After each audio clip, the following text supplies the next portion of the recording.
Moreover, I am from Telangana. It is a newborn state which requires attention of the House.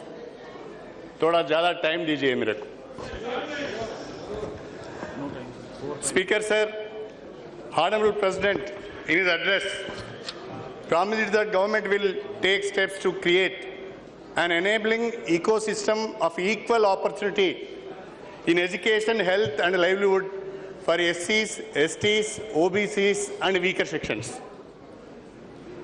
I would like to know from the government how they are going to create the enabling ecosystem of equal opportunities to SCs, STs and OBCs.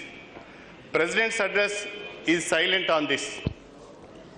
Access to equal opportunities is denied to the weaker sections due to socio-economic inequalities suffered by them for centuries.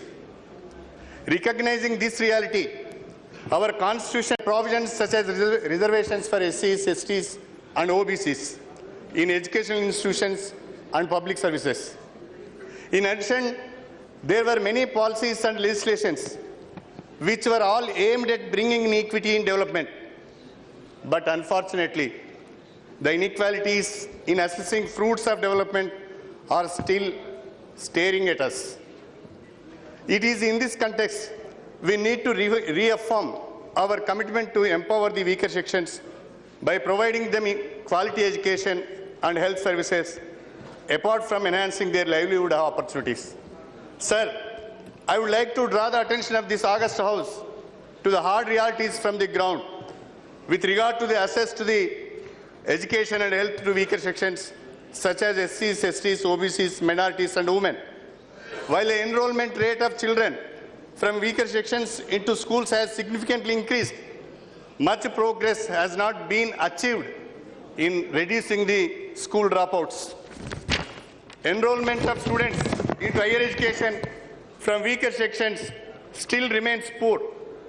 Even in terms of access to quality education, the children of weaker sections are lagging behind on account of poor school infrastructure and poorly trained school teachers in our government schools. It is unfortunate that Right to Education Act has not made any significant improvement for the weaker sections. I would like to welcome Beti Bachao, Beti Padhao initiative of the government, which intends to launch a massive campaign for saving the girl child and enabling her education. I am glad to note that government will formulate a comprehensive scheme incorporating best practices from states. In this regard, it is in this context I would like to cite a best practice from Andhra Pradesh, erstwhile Andhra Pradesh, where we had provided quality education to girl children belonging to SC, ST communities by establishing large number of residential schools. A poor tribal girl by name Purna, a poor SC boy by name Anand Kumar. They are from one such residential school in Telangana, has recently mounted Everest and created history by becoming the youngest girl and youngest boy to mount the Everest. I would like the government to launch a national program for expanding residential schools for girls so as to provide at least one residential school for girls belonging to weaker sections in every block or mandal in the country. Speaker sir, weaker sections are not able to access health services from government-run medical institutions.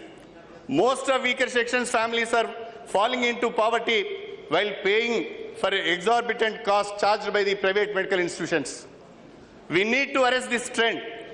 I would like to request the government to consider guaranteeing to weaker sections right to health and ensure cashless treatment of all types from private or public medical institutions. There are a lot of deficiencies in the implementation of policy of reservations for employment in government sector. Long pending demand of SCs and STs for a central legislation on reservations is not yet met. The Scheduled Castes and Scheduled Tribes Reservation Posts and Services Bill 2008 is still pending in the Parliament. this bill has to be passed at the earliest. Reservations for SCs and STs in promotions is caught up in the legal hurdles. The Constitution, 117th Amendment Bill 2012, which is intended to remove these hurdles, is still pending in Parliament. We need to enact this legislation without further loss of time. Please, sir. Please. Speaker, sir, the policy of scheduled caste sub-plan and the tribal sub-plan is an important policy and is an important tool which actually is intended to provide so-called enabling equal opportunities for SCs and STs. The policy is intended to direct plan resources to accelerate the pace of development of SCs and STs so that the gaps in development of SCs and STs when compared to others is bridged at the earliest.